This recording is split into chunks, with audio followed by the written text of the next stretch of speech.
ቆፀራ ምስ ካብዚ ማእከል ወፃኢ ዝርከብ ወሃቢ ክንክን ጥዕና ሓደ ግዜ ካብዚ ማእከል መቐበሊ ኣጋይሽ ወፃኢ እውን ሕክምናዊ ክንክን ክትረኽቡ ትኽእሉ ኢኹም።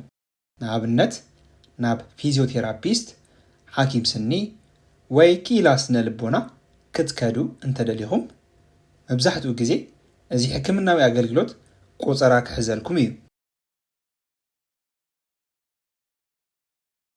ግና ባዕልኩም ቆፀራ ክትሕዙ እውን ክትመርፁ ትኽእሉ ኢኹም።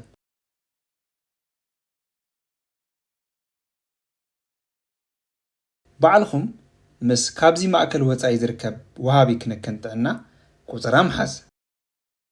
ዝርዝር ኣድራሻ ወይ ርክብ ናይ ወሃቢ ክንክን ጥዕናኹም ርከቡ።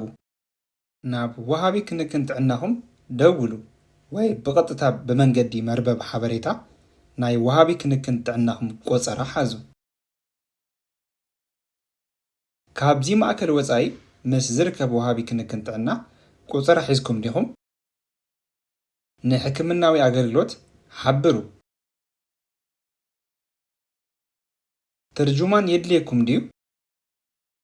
ከምኡ እንተኾይኑ ቆፀራ ክትሕዙ ከለኹም ሓብርዎም። ካብዚ ማእከል ወፃኢ ምስ ዝርከብ ወሃቢ ክንክን ጥዕና ቆፀራ ንምሓዝ ናይ ጽሑፍ መወከሲ ከድልየኩም እዩ። እዚ ካብ ሕክምናዊ ኣገልግሎት እትረኽብዎ ሰነድ እዩ።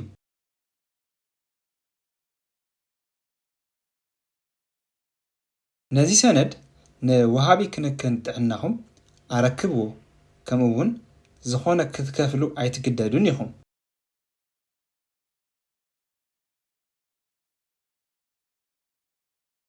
ናብ ሆስፒታል ክትከዱ እንተደኣ ኣለኩም ናይ ጽሑፍ መወከሲ ኣየድልየኩምን እዩ።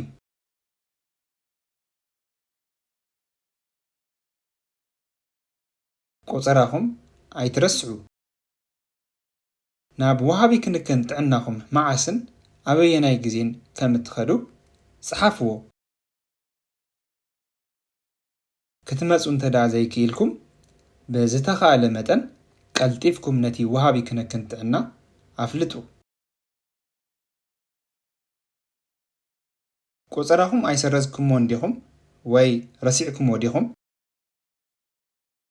ከምኡ እንተኾይኑ ናይቲ ቆፀራ ባዕልኹም ክትከፍልዎ ኢኹም።